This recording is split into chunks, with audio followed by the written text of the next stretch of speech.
আমি আল্লাহ রাব্বুল আলামিনের পক্ষ থেকে একজন মালায়েকা ফেরেশতা যাইয়া সেই ছেলের মধ্যে সন্তানের মধ্যে রূহটা ঢুকিয়ে দিল। সঙ্গে সঙ্গে তোমার ভিতর রূহ নড়াচড়া করতে তুমি শুরু করলে। তোমাকে বসে বসে মায়ের গর্ভে বসে বসে তোমাকে ক্ষুধার হলো, খাবারের প্রয়োজন হলো। বলো তোমাকে এখন কে খাওয়াবে?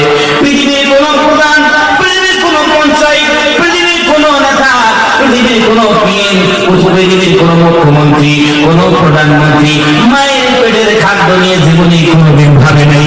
হ্যাঁ পৃথিবীর বান্দা বান্দিরে, মায়ের পেটের খাদ্য সরবরাহ কেউ করতে পারে না। সন্তান ভিতরে আছে, কে খাওয়াবে? হ্যাঁ পৃথিবীর বান্দা বান্দিরা তোমরা শুনে রেখে দাও, আমি আল্লাহ রাব্বুল আলামিন এমন তোমার রব, আমি এমন তোমাদের আল্লাহ, আমি আল্লাহ সুবহানাহু ওয়া তাআলা কচি বান্দা সৃষ্টি করেছি। কেমনে খাওয়াবো? আমি আল্লাহ সুবহানাহু ওয়া তাআলা ব্যবস্থা করলাম। মায়ের মাসি পায়খানা তোমার নাভির সঙ্গে ফিট করে দিয়ে বান্দা, একদিন নয়, দুই দিন নয়, 3 দিন নয়, আমি আল্লাহ রাব্বুল আলামিন সুদীর্ঘ 10 মাস 10 দিন ধরে কি করে তোমাকে মানুষ করেছি। ধরে বলেন সুবহানাল্লাহ। আমাকে চিনবি না? আমি আল্লাহ রাব্বুল আলামিনের ইহসানগুলো তোমরা বুঝবে না? আমার ইবাদতকে অগ্রাধিকার দিবে না? আমার ভাষা তোমরা করবে না?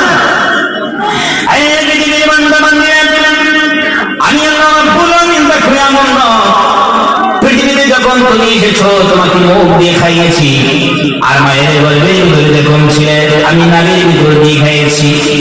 এই পৃথিবীর বান্দা বান্দিরা তোমরা শোনো, আমি আল্লাহ রাব্বুল আলামিন হুয়া আলা কুল্লি শাইইন কাদির, আমি সর্বশক্তিমান ওয়াল মাজিদ, আমি মাসিকুল ইবাদাত, আমি আল্লাহ রাব্বুল আলামিন। আমি যদি চাইতাম তোমার মায়ের মাসি পায়খানা তোমার মুখে লাগাইয়া দিতাম, আমার মুখের মধ্যে মায়ের রক্তগুলো নাপাক রক্তগুলো নির্গত করে করে এই বান্দারে তোমাকে সেখানে আমি জীবধরা গেলাম। কিন্তু আমি আল্লাহ রাব্বুল আলামিন করি নাই, তোমার মায়ের মাসির পায়খানা তোমার নাভির সঙ্গে সেট করে দিয়েছি, মুখটা তোমার পবিত্র রাখলাম। এই জন্য রাখলাম যাতে করে দুনিয়া সার পরে বান্দা বান্দিরা দুনিয়ায় বসে বসে আমি আল্লাহ রাব্বুল আলামিনের জিকির আজকার করতে পারো। সুবহানাল্লাহ। এই জন্য দিয়েছি যাতে তোমরা দুনিয়ায় এসে আমি আল্লাহ রাব্বুল আলামিনের জিকির আজকার করতে পারো, আমার নাম নিতে পারো, আমার কোরআন তেলাওয়াত করতে পারো, মুখ দিয়ে ইবাদত করতে পারো। এই জন্য পবিত্র রেখে দিয়েছি।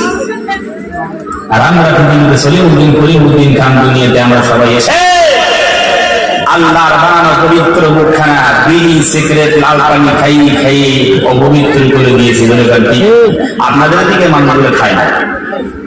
খায় না, আপনাদের মানুষই ভালো আলহামদুলিল্লাহ।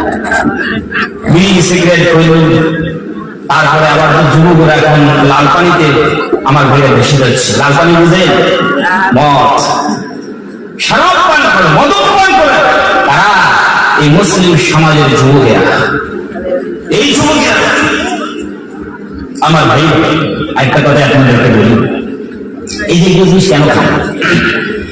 এই যে কুচবিহার জেলায় তামাক চাষ হয় কিনা? আমাদের তো হয় না।